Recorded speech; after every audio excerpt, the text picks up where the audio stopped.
Lisa, welcome to the team. Welcome to the show. Uh, we are very excited to have you join us today. Um, Thank uh, you. I was looking forward to it. It's been a yeah, while. I miss you guys. yes. Doug, long time no see. Uh, okay, good to be back in the show. Okay, so today we will have the one of the very long time veteran educator from CND. We are friends. We were friends before, right? And we are friends now today, Lisa. Just like Doug, we used to work from the same company, so we kind of know each other. But it's been a long time. I haven't seen you. So can you briefly introduce yourself and Okay. in the past, and also what are you doing right now? How many Right now. years have you been in the industry? Ugh. Where were you? What did you do? And what you are? All the fun stuff. Okay. Well, When did you Lisa. see Kelvin the first time? Something like that. Okay, could you share with the audience about yourself, please? Okay. My name's Lisa Wong.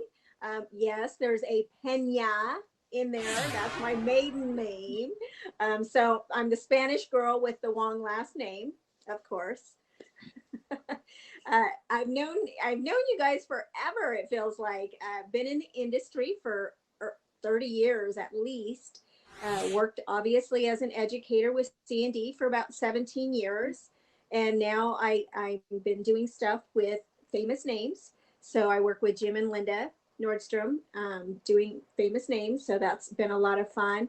And since this whole COVID thing, obviously no shows are going on, so right now, my regular work is getting geared back up, which I work up in LA doing a lot of on photo shoots and celebrity stuff, some movies. So some fun stuff going on right now, and I've been keeping pretty busy. This month has been pretty steady for that. So that's been good. I've been tested. I don't know how many times. My nose is kind of raw because uh, of constantly getting COVID tested, so PCR test, instant test, something always. So probably about 3 times a week, I'm at least getting that done. Wow. The first one that I'm going to ask is, um, because we've got so many gel products out there on the market, I've kind of like switched most of my clients from acrylic over to gel. And I really love it because it gives me the versatility of flow. There's no odor. You have a little more workability time with it. But you see all the different kinds that are out there. So we've got hard gels, we've got soft gels, we've got gel polishes. Um, We've got, let's see, the different viscosities of the gels too. So I was wondering what, as far as the differences between them and the strength and durability, does the viscosity make a difference? Before we go into that specific question about viscosity versus the performance, let's talk about what you mentioned, the group of different gel. So the first one you say hard gel, right? And then compared with that, we have soft gel, right? So it's actually go with the historical timeline.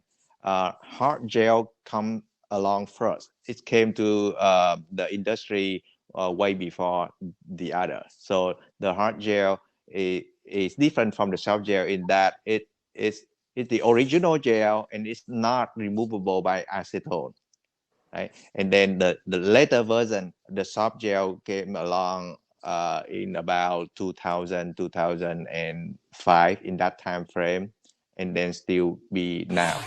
But not as famous as the later version. Okay, so the soft gel in general is more readily soakable, but not really soakable. But it have it's on it's most of the time it's come with the claim from the company that it would be soakable in acetone, but since it is really soft compared with the hard gel, so people call it soft gel, so it's not come from really the company who make it. It's the industry, people like you, Okay. actually call it in a very easy way because they feel it's softer. They feel it's more flexible, right? So it's called soft gel. So hard gel came first, and soft gel came later in the history. And one is harder, and the hardness of that, it come closer to the liquid and powder system. It's not quite, but it's come closer to that. The soft gel is much more flexible. You know, you can feel it, it's flexible much more. Um, so, and then the third one is gel polish, right? Gel polish come later after about 2010. Then we will have the gel that in the bottles, and that can be painted easily. The viscosity is almost like nail polish, but still thicker than nail polish. Right. But it's in the bottle. Okay. So, and then there are two different kind of gel polish. One is readily soakable in acetone. One is still much harder to be soakable in acetone. Uh, and then, so when you talk about viscosity, I think, how about this? Let me ask you. Okay, in what category that you want to mention about viscosity? In the hard gel, in the soft gel, or in the gel polish? Oh, okay. I'm probably closer to the hard gels because you've got your like your poly gel, and then that's really thick, and it seems like that's moldable with a liquid, and you can move it around, but it Oh, doesn't. okay. You know what Okay. I'm saying? So, May and I then you've may I got a pause you right there because I forgot the fourth one. So your fourth one is the polygel. Okay. All okay. right. So we have hard gel, soft gel, gel polish, and polygel. Right? Hmm. The polygel in the tube. Right. Right. That came along about 4 years ago. Right. It's the later species. You know, hard gel first, soft gel, gel polish, and then polygel. Okay, Okay. so what category are we talking about? Are we talking about hard gel or polygel now? Well, I mean, geez. Okay, because I'm telling you, the polygel and the hard gel is not the same category. Her hard gel and the polygel are completely two different category. They make Okay. up different chemical, right? The the foundation, you know, the core formula of the two are completely different. So Gotcha. you cannot compare the two just by the viscosity. Let me put it this way. It will be if you just use viscosity alone, you know, you cannot compare the two category. Okay. Well, You have see, to and that, stay within, you have to stay within a category, and then we might be able to give you some kind of answer, okay, right, because Doug? see, Let me have a consultant from Doug. I think she's absolutely right. There's all kinds of gels out there. And part of the reason for that is because everybody and their mother thinks that they should be selling gels now. So everyone's coming up with new, different kinds of products and different names, as Tom suggested before. And Tom is probably one of the premier gel formulators in the country. So what he's thinking about is really from a scientific point of view, that these are different. That these are different. But if we think about them from a nail technician point of view, they're really pretty much the same in that they all cure by UV. So different ingredients, you can blend them together like cakes. Different cakes, you have a chocolate cake, you have a vanilla raisin cake, oatmeal cake, whatever, but they're all going to be cakes. So even though they are different and they cure differently, they are not so different that they're chemically curing by different mechanisms. They kind of all, in general, work the same. But as far as the viscosity goes, you can take any of them and change their viscosity by simply adding one of these ingredients that we won't go into, but there's so many ingredients you could use that would thicken the product up. So my way of answering it was you can make any of them thicker or you can make any of them thinner by what ingredients you put into them. And those choices of ingredients can dictate the behavior of the product. No question about it. how it, because we know people are out there using different lamps with different products, because they're not going to buy a lamp for every product, unfortunately, or whatever their case may be, and they're trying different products in their lamp. How can you tell when a product is under cured or not cured enough? Is there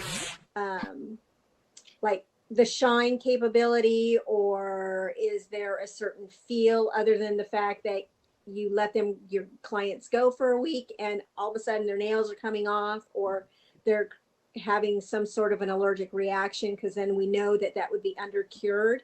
But is there a way of knowing when you take the hands out of the lamp, or you've cleaned them off with alcohol, whatever the case may be, to know whether it is cured or not? I would say, how can you properly evaluate a gel if you don't use the correct lamp? A lot of people will go buy a gel and they'll use it with the wrong lamp and they'll say, oh, this is crap, it doesn't work at all. Well, maybe it's because they use the wrong lamp. I think nail technicians think they can use any lamp they want, and they're fooled by the fact that the gels harden. Many things can go wrong when gels are not properly cured. They could be weaker, they could become more brittle, they could discolor more, they could cause allergic reactions. In fact, I would say that many of the problems or they could lose adhesion. Many of the problems that nail technicians are having today with gels are not because of the gel, it's because of the way they're cured. So my advice to someone is, don't try a gel unless you're going to cure it properly. You're not going to get a good result. You might get lucky and get a lamp that's compatible with your gel, but with so many different kinds of lamps out there and so many different kinds of gels out there, it's going to require luck to just randomly pick a gel and lamp and hope they work together. Again, better to follow a manufacturer's instructions. They're not trying to trick you into just buying a lamp. They're trying to help you become successful with their product. Yeah, I don't think everything needs to be the same brand. I think there's certain things that are matched pairs. Liquid and powder, that's a matched pair. You got to use those together. They're designed to work together. UV gel and lamp, that's a matched pair. The chemistry of the lamp is developed so that it matches with that gel.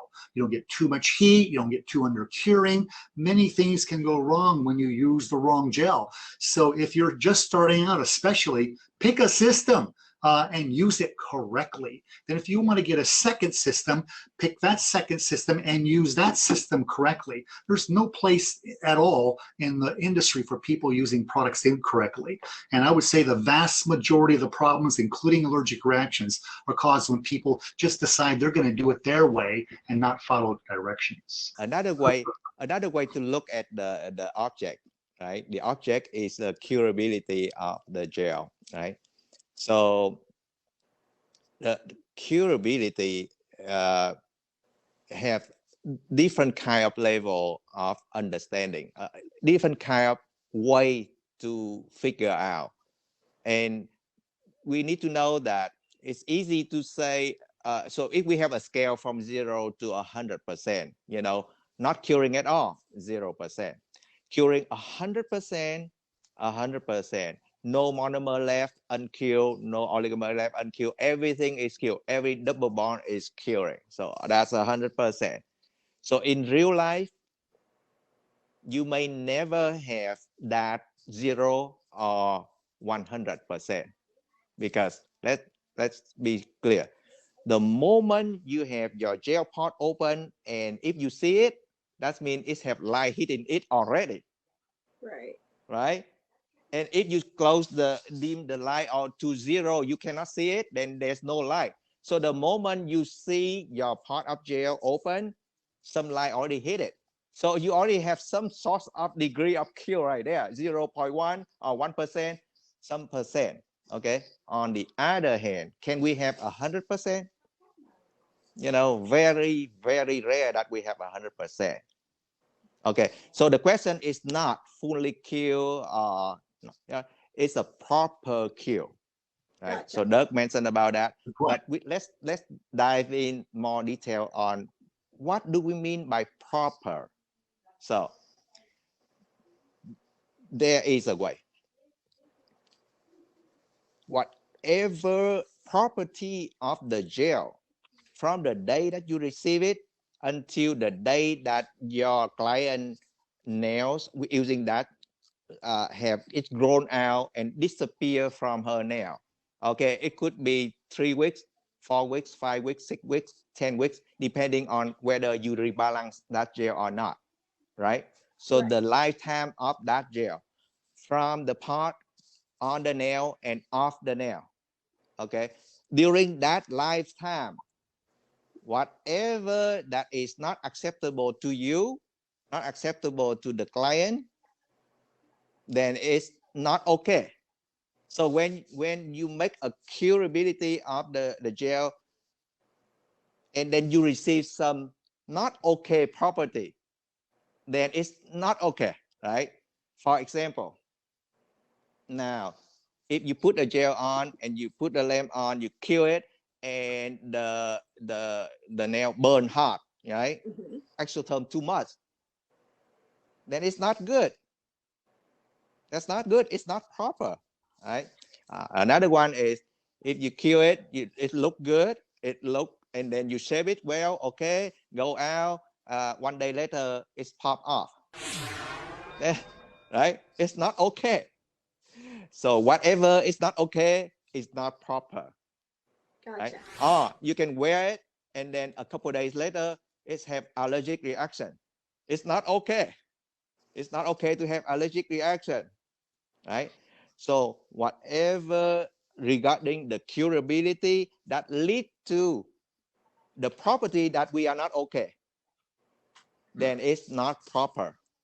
So not curing at all is not okay. It's not okay because it will run off and you cannot file with that.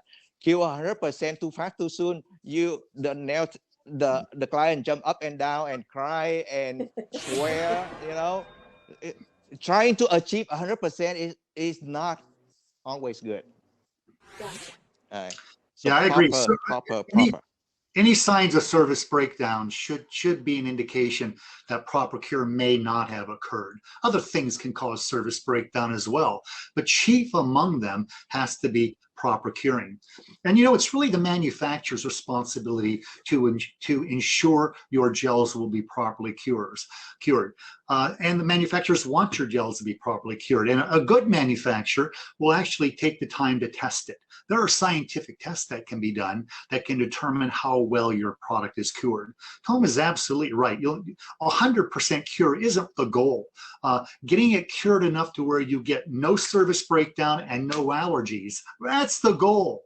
So I don't think the number really much matters, and I agree 100% with what Tom is saying. Look at your gel. Look at your clients. Your clients are starting to suffer redness and itching and irritation, or their nail beds are burning or warm all the time, or your product is breaking down or discoloring. First thing you want to do is don't blame the product. First thing you want to do is go back and look at your technique and make sure you're properly curing.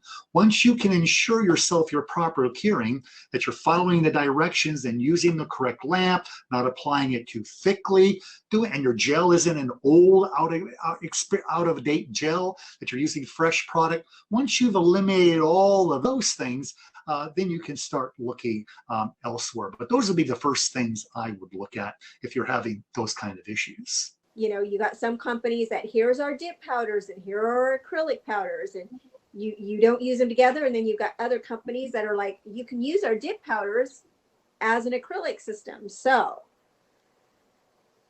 is there really a difference or not? Remember, everything we use in industry are all from the acrylic family. Gels are acrylics, liquid and powder acrylics. The powders are acrylics. Even the dip that we apply, the dip resins, are all acrylics. So there can be different types of acrylic powders that are formulated to behave differently, but the main difference is what's on the outside of them. The liquid and powder have a chemical on the outside of them called benzoyl peroxide. That's the same thing we use in Clearasil and acne medicine, except they use 10% and we only need like 1.5%. That 1.5% will cause the liquid to polymerize and properly cure. Well, you don't need that for dips. So they don't put that into dip resins, dip resin powders. And then when you put that powder into a gel to make polygel, well, you don't need it in polygel either. So the benzoyl peroxide will only be found in liquid and powder, whereas these same powders could, in theory, be used without benzoyl peroxide to thicken a gel to make a polygel or used to make a dip. They're chemically very, very similar. But again, I would stick with the system. If your manufacturer tells you that this is something you can do, we can only hope that they've tested that and proven that. They're responsible for that advice. If it's wrong, they'll be responsible for that. But I would recommend going with what the manufacturer tells you to do. And unless you just don't believe them for some reason, you should follow their directions. And if you don't believe them for some reason, you should find another product. That would be, yeah, if they can't back up what they're selling, then obviously it's time to move on to another product line. That's for sure. Okay, so and that's a great way to find out if you have a quality product. If they can't answer your questions and they don't know, well, what are you buying product from them for? Because it's the cheapest? That's not a good reason to buy products. Go for quality, not by price. Just a couple of notes. Doug mentioned about, folks, make sure don't buy into the BS, folks. Okay, go back and listen to what he's talking about, calling your product organic. Yeah, all right, got it. Okay, watch out for that, by the way. Let me see what else. Also, it's kind of surprising to me that all of these products we're talking about today that you hear, you're talking about the acrylics, the liquid, the polygel, the dipping. Folks, it all came from one damn product called acrylic, folks. That tells me this whole damn industry is hooked on acrylic. We are addicted to acrylic, folks. Am I right, Lisa? Thank you. Thanks to acrylic. Thank you for acrylic. There would be no industry, man. Unless the trend of the silk wrap and fiberglass come back, right, Doug? Oh, because you know, be careful. You gotta be careful what you say, Doug. Just because you say, hey, why not just use adhesive and that technique that we used back then? You know, don't be surprised. People, gonna start. Distributor gonna start asking for silk wrap. Folks, I have my own brand, okay? St. K silk wrap. Belong to the acrylic. From Vietnam. The fabric is acrylic. What? Still acrylic. Oh, it is? You cannot escape. Cannot escape acrylics. I told you, like I said, okay, folks, you know what? I give up, folks. On that note, folks, you know what? All I can say is, what a wonderful discussion today, folks. Join us in 2 weeks, okay? Well, we're going to have another special guest, of course. Just want to say thank you. Make sure you follow and, again, share, okay? On that note, folks, have a wonderful evening. Be safe and be kind. Peace out.